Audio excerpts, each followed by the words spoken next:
Hey guys, it's Goy Junior Plus back on More to Your Day, and I've kind of taken a hiatus. I'm recording for like 2 weeks or something, maybe around that much time.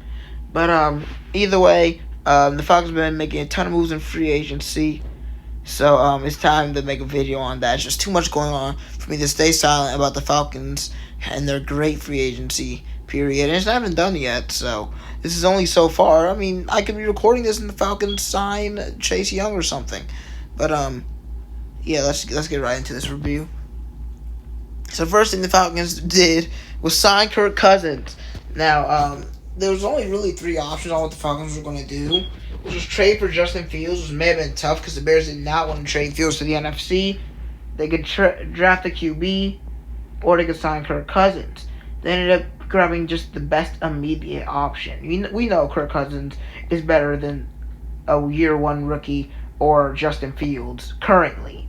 So Falcons signed him for a 4 years, $180 million contract, which people say he's overpaid. The first thing I have to say to that is not really. For how he's a top 15 QB, maybe top 10 quarterback in the league, $180 million isn't that much. So, it's a lot of money, but it's also for the most important position in sports. And second of all, only $100 million of it is even guaranteed. So we can get away with at least saving some of this money. We're not guaranteed to pay all $180 million. At the minimum, we're only going to pay $100 million of it. So, really, in all likelihood, we're not going to be paying this full $180 million contract. But even if we did, it's really not that much for a top QB in the league. Especially because it seems that with Fontenot's aggressiveness, he's still trying to make that playoff push. Maybe even that late playoff push to the Super Bowl. Because he seems pretty confident in this Kirk Cousins signing.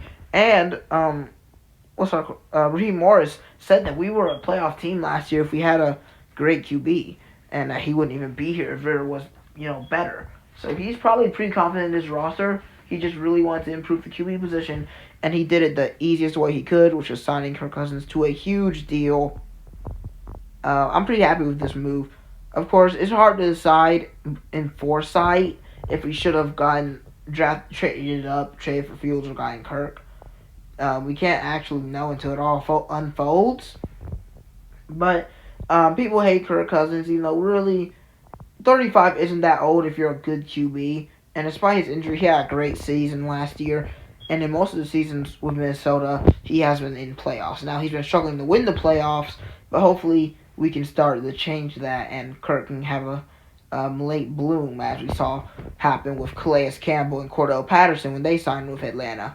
But we've seen Terry Fontenot's not scared to hand out big contracts to star players, which makes me very excited for the Falcons' future. Next, we also signed Darnell Mooney to 3 years, $39 million, which people say this is too much, which is just absurd. We just saw Calvin Ridley get signed for over $20 million per year. So there's no way that this is overpaying for a decent receiver. Darnell Mooney isn't no Tyreek Hill in the speed factor. He is a very quick receiver. He can make moves after the catch, and I'm very happy with this because this is the best receiver we've signed in a long time. Let's be honest. This guy's way better than Scotty Miller or Mac Hollins. He's probably the best receiver signing we've had since Mohamed Sanu. So, because most of our star receivers came out of the draft. But we did need receiver depth. Not just signing a receiver, but also the fact that we had, London was the only receiver on the roster before this. So Darnell Mooney is a huge signing. He's one of the better guys at getting open, which we really struggled with last year, receivers getting open. And I think Mooney will help with that a lot. Not as crazy as a signing as Kirk Cousins, but I think it's around as useful as him. Because we know Darnell Mooney's young and electrifying. I hope the Cousins connection will be amazing for Atlanta. Next, this one's pretty short. We signed the backup tight end Charlie Warner to a 3-year, $12 million contract. I'm not sure if he's a blocking tight end, but we did need depth. After releasing John Smith, we get Warner on a pretty cheap deal. Depth for tight end is pretty important because we use a lot of tight ends. The Falcons do. Next, we got some re-signs. We re-signed Ryan Newsel, Nate Landman, Storm Norton, and Cardale Hodge. I do not care about Newsel or Norton. I'm not even going to talk about those. They're just kind of depth for the offensive line. Nate Landman had a great season, though. Undrafted rookie out of Colorado? I can't really remember. But Nate Landon was undrafted. I think he's actually on the older side. But either way, Nate Landon was amazing last year. I did not expect our linebacker to be so good, but Ellis and Nate Landon really held their own. And I'm pretty happy that after signing him to probably a 1-year contract, we can immediately get Nate Landon back on the team. And I don't know how we're going to try to improve on linebacker during the draft or later during this offseason. But with Ellis and Lemon, I'm pretty happy with our linebacker group. And next, we also re-signed Cordell Hodge, which is the only receiver that we re-signed out of all the ones we lost. Matt Collins, Scotty Miller. Unless we still have him, but I don't think we do. Do we? I'll have to check our depth chart later. But any guy that was on their last year of their contract, that was a receiver, we got rid of him. Except for Cordell Hodge. And honestly, he was decent. He's alright. He's a decent receiver. But there's not much I'm not going to try to over-exemplify this signing. It's a good re-signing of a position that we are running out of players on. It's important, but also not game-breaking. And is this the last thing? Yes, this is. This is not going to be a very long video. But last thing the Falcons did was maybe the craziest move. We traded Desmond Ridder after only his second season as an Atlanta Falcon. I'm sorry, but 11 touchdowns and 11 interceptions is just not going to cut it. And then add on like the 6 fumbles he had, Ridder needed to go. And we got Kirk Cousins. I think we still have, what's his name, Taylor Heineke. Ridder just didn't have a part on this team, man. Honestly, the fans didn't want him. As Raheem Morris kind of said, he didn't really care for Desmond Ridder either. And just like Arthur Smith, Ridder got out of there immediately.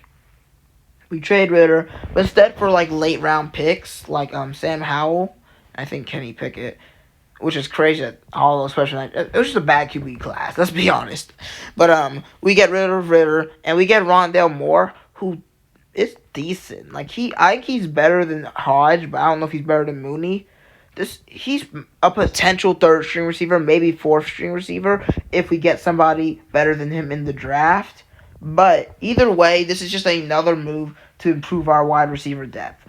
There's literally no way. Like, for us, Ridder is a useless player. He's a free trade piece. For the Cardinals, where, first of all, Murray's very injury prone, and if Murray does get injured, Ridder fits into this team like a glove since he's a pretty similar player, just taller and worse than Kyler Murray. So this fits both teams. The Cardinals clearly going to draft Marvin Harrison as they've gotten rid of Rondale Moore and Marquise Brown. And we got rid of a QB that we weren't planning on using and get a pretty decent and very young receiver back. If I were to rate these moves, I would give Kirk Cousins an A just for the simple fact that we had to make some sort of move on QB, and he was the best current QB that we could grab. And the least, like, we didn't have to trade any picks for him.